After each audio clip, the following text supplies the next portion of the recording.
tell you about my love affair with art. You see, I grew up in an Italian-American family in South Philadelphia.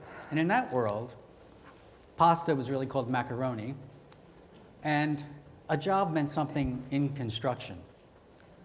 Art never came up. This was the worst breeding ground for little Kenny, who loved to draw. When I was 3, my father died, and my mother really never got over that loss.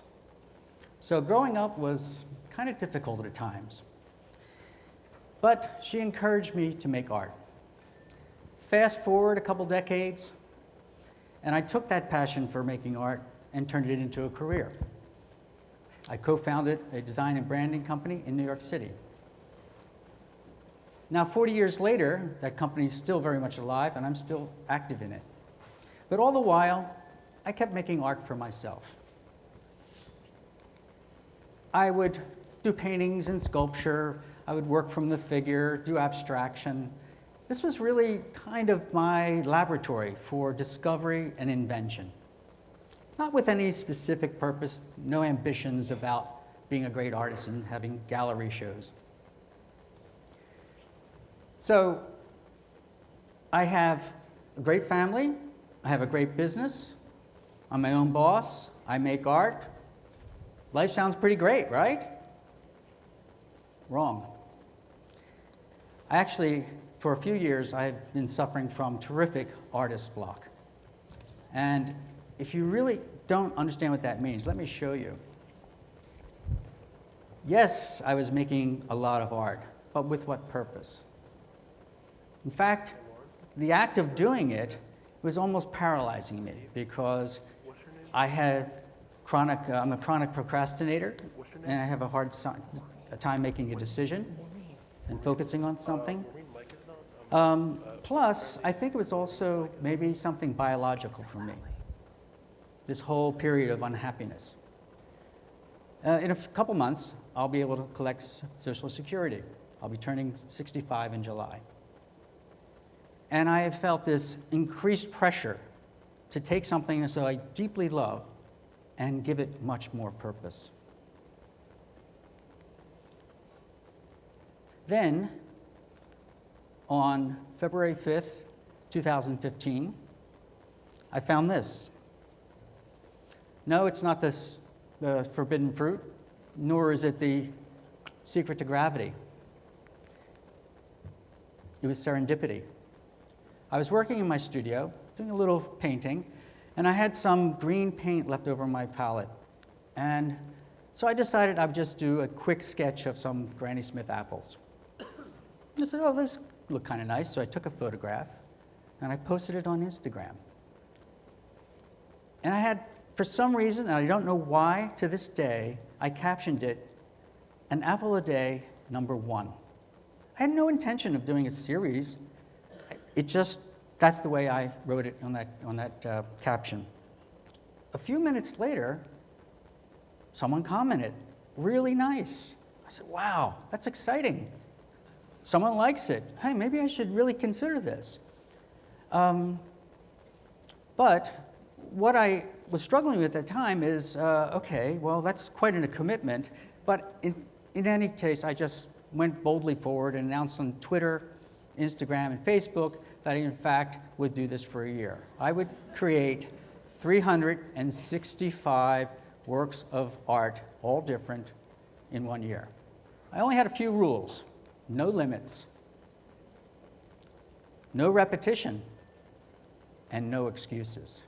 I was really going to take on this challenge. Now, people have asked, well, why an apple? Well, it's a universal symbol. It has lots of good meaning. It's irony-free. And it's been part of art and culture for thousands of years. Think of Genesis, Snow White, or even a certain computer company. And it's a very simple form. You basically have a sphere and a little line on top. Anyone can draw that. So I thought, well, I could do a lot with that. So I started to really get into the rhythm of this and do all of these different interpretations of on this theme of an apple, including video. I learned to work pretty quickly, as you can see, but because there was a deadline. The clock was ticking every day. But it was a way to kind of really devote a concentrated effort every day to this one exercise, and it became a lot of fun, most of the time. Now, drawing an apple or painting an apple or even thinking about it may be a simple idea, but it's not easy. There were definitely more than I'd like to admit days where I had nothing.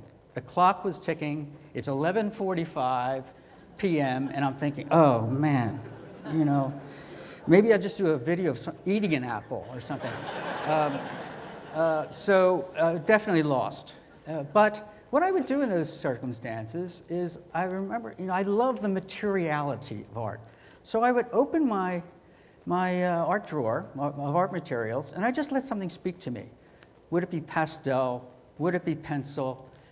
Would it be oil paint? Maybe I'll do something digitally. And from that, I also found unconventional things like painter's tape that I converted into a collage.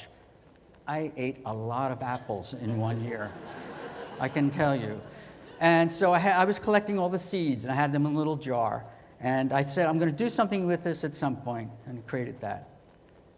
And then something common, like a push pin, which I used as a drawing tool. So there were always, the world around me, my materials, my studio, were there to rescue me in those times where I had no idea. And thankfully, in this day and age, there are tons of mobile apps that you can use where I could create things on my phone or my iPad when I was traveling. I traveled quite a bit, but I always had an art studio available to me in my hand. Social media played a pretty important part in this. It started there with Instagram. But I found that this was a good way for me to share what I was doing, to see if it meant anything to anyone. Were they interested at all in these daily creations? Did they find it in any ways inspiring? Or maybe were they getting tired of it?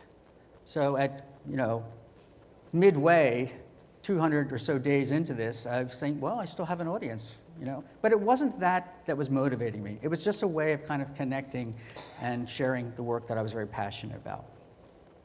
There were also moments where I would do something kind of edgy. I said, wow, people are probably not going to like this. And wow, they responded that they liked it, and that was quite encouraging. Then there were also times when I thought I was doing something terrific. Wow, what a masterpiece. And the response was, eh. So I found that objectivity became a really important lesson. Stepping away, kind of reading, really kind of looking at it objectively. And one of those lessons, probably the most important one, was that I realized that for decades, I've been advising my clients, international clientele in the branding world. And I tell them three things.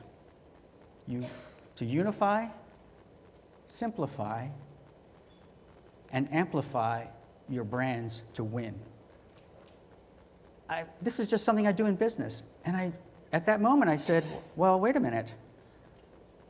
This is kind of what I'm doing with these apples is the embodiment of something I've been telling my clients for a long time. I have a unified theme, I have a simplified process, and I've amplified it to a world of friends and followers. I mean, OMG. I'm like, practicing what I preach. This is a great moment in this process. Okay, 365 days, that's a long time. But I'll tell you, it was absolutely worth it for me. I would say it was probably life-changing in a lot of ways. I feel absolutely fearless now about art making, and I'm really, really excited about the projects that I see ahead of me. I also found, this was a breakthrough, that I had clearly defined the what and the why and not worrying so much about the how, the when, and the where. It was the passion that drove me forward, and I would figure out that other stuff as I was going along. I also found that I could still play in this vast playground of artistic expression that I showed you earlier, but do it more serially. Have a project and explore it deeply. And finally, guess what? Deadlines are my friend. I have cured my chronic procrastination. Yes!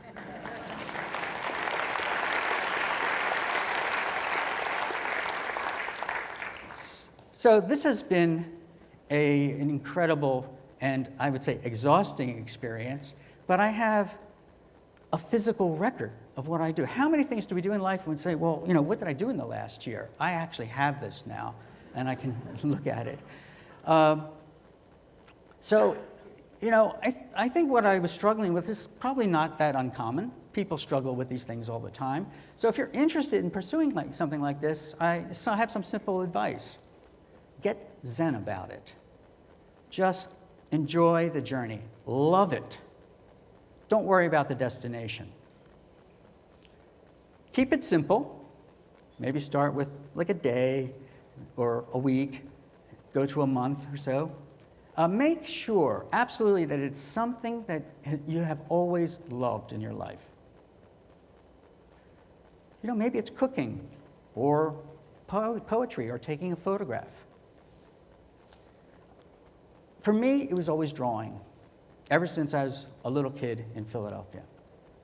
Now, we're all busy. Sure, life gets in the way.